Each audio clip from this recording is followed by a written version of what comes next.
വണ്ടി ഫുൾ ലോഡായി. നമ്മുടെ മുതലാളി വണ്ടിയുടെ മുതലാളി ഗ്യാസ് കഴുകിക്കൊണ്ടിരിക്കുന്നു. നമ്മുടെ ലോഡ് എടുത്തു 2. അവർ 5 ദിവസമാണ് നമുക്ക് വേണ്ടിയിട്ട് വെയിറ്റ് ചെയ്ത് കിടന്നത് വെച്ചിട്ടുണ്ടെങ്കിൽ. ആ ഒരു സബോള എടുത്തിട്ട് ആദ്യത്തെ ട്രിപ്പായിട്ടാണ് എത്തിപ്പെടുന്നത് എവിടേക്ക്, മുംബൈക്ക്. ഓൾറെഡി അവർക്ക് വേറെ വണ്ടി വർക്ക് ചെയ്യുന്ന ആൾക്കാരും സ്വന്തമായിട്ട് വണ്ടി മേടിച്ചു. 2 ട്രിപ്പ് കഴിച്ചു. 2 ട്രിപ്പിന് ശേഷം 3ാമത്തെ ട്രിപ്പാണ് ഞാനിവരെ കോൺടാക്ട് ചെയ്യണത്. ഞാൻ കിടന്നു ഈ വണ്ടി എടുത്ത് നമ്മൾ പോണത്.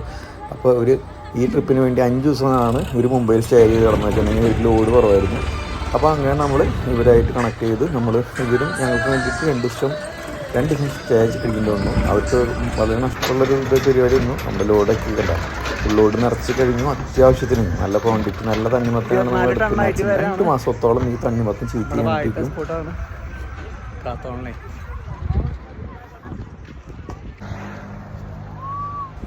നമ്മൾ ലോഡായിട്ട് പോയിക്കൊണ്ടിരിക്കുകയാണ്. അതിൻ്റെ ഇടയിലുള്ള കുറച്ച് വീഡിയോസൊക്കെ നമ്മൾ നഷ്ടപ്പെട്ടു. പിന്നെ അതുകൊണ്ടാണ് അപ്പോൾ നമ്മൾ പോണ വഴിക്ക് വണ്ടിത്താവളത്തിൽ നമ്മൾ ഇറങ്ങി ജസ്റ്റ് നമ്മൾ അവിടുത്തെ ചെറിയൊരു വീഡിയോ ആണ് അത് നിങ്ങൾക്കായിട്ട്. പിന്നെ നമ്മൾ ഹൈവേ പാസ് ചെയ്യുന്നുള്ള വീഡിയോകൾ കുറച്ചൊക്കെ നമ്മുടെ മിസ്സായി പോയി. കുറേ നാളുകൾക്ക് ശേഷമാണ് പിന്നെ നമ്മൾ ഈ വീഡിയോ എഡിറ്റ് ചെയ്യുന്നത്. അപ്പോൾ അടുത്ത വീഡിയോ വരെ ബൈ.